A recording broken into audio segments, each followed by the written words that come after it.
नमस्कार मित्रांनो, नर्सिंग या किशोर सेवा मी आरोग्यदूत चॅनलमध्ये मी अक्षय तुम्हा सर्वांचं मनापासून स्वागत करते। मित्रांनो, तुम्ही जर माझ्या चॅनलवर नवीन आले असाल तर चॅनलला सबस्क्राईब करा, व्हिडिओला लाईक करा आणि शेअर करायला विसरू नका। तर आजच्या व्हिडिओमध्ये आपण बघूया मिडवायफरी गायनेकोलॉजी GNM थर्ड इयरचा हा 2012चा क्वेश्चन पेपर आहे। MCQ बघतोय आपण, तर बघूया। तर पहिला प्रश्न आहे, कंसातील योग्य शब्द निवडून वाक्य पूर्ण करा। तर कायदेशीर वैद्यकीय गर्भपात करण्याची मान्यता डॅशच्या आठवड्यापर्यंत असते। 4 ऑप्शन आहेत, 12, 8, 28 आणि 20। तर उत्तर बरोबर जे आहे ते उत्तर बरोबर आहे, 20 आठवडे ही उत्तर बरोबर आहे। डॅश आठवडे गर्भधारणेनंतर गर्भाचे हृदयध्वनी स्टेटोस्कोप फिटोस्कोपने ऐकू येतात, जे आपल्याला तुम्ही पुढे नर्स झालात की तुम्हाला कळेल। तर त्याचा 18 ते 20 करू शकता तुम्ही, हे उत्तर बरोबर आहे।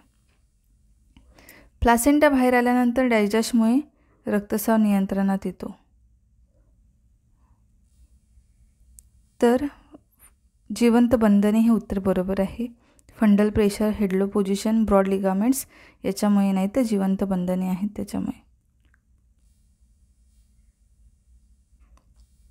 त्याच्यानंतर 2 मासिक पाळीच्या मध्ये योनी मार्गातून होणाऱ्या रक्तस्रावाला 4 ऑप्शन आहेत, त्यातला मेट्रोरेजिया हे उत्तर बरोबर आहे। फाऊल स्मेलिंगचा लोकिया हे चिन्ह आहे। फाऊल स्मेलिंगचा लोकिया हे डॅशचे चिन्ह आहे। तर सुतिकावस्थेतील दोष, सुतिकावस्थेतील रक्तस्राव, गर्भपात वरील सर्व, तर हे नाही आहे, तो सुतिकावस्थेतील दोष हे उत्तर बरोबर आहे।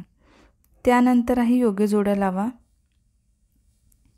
4 ऑप्शन अ गटामध्ये आहे द्राक्षागर्भ, पॅप्समेअर, ठीक आहे। त्याच्यानंतर जो तिसरा आहे तो एक्टॉपिक गर्भधारणा आहे, मॅग्नेशियम सल्फेट आहे, वयस्क प्रसव। ब गटामध्ये आहे ग्रीवा मुखाचे कॅन्सर, एकलांशीय अतिजोखमीचे गरोदरपण, लघवी एसजी पातळी आणि तीव्र पोटदुखी। तर आता ह्याची आपण उत्तर बघूया। द्राक्षागर्भ म्हणजे काय आहे, तर द्राक्षागर्भ म्हणजे जो आहे ते लघवीत SCG जी आहे त्याची पातळी वाढणे। पॅप्समेअर कशासाठी करतात, तर ग्रीवा मुखाचे अवयव किंवा कॅन्सरसाठी आपल्याला पॅप्समेअर करायचं असतं। एक्टॉपिक गर्भधारणा असेल तर तीव्र पोटदुखी असते, ठीक आहे, कारण ट्यूबमध्ये किंवा गर्भपिशवीमध्ये ही प्रेग्नन्सी नसतेच।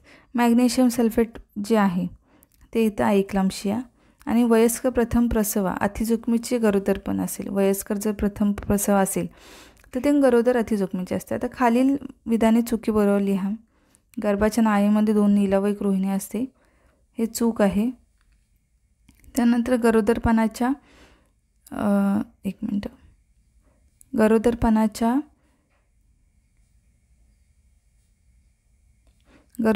पहिल्या 3 महिन्यात सहसा कोणते औषध टाळावे, बरोबर आहे।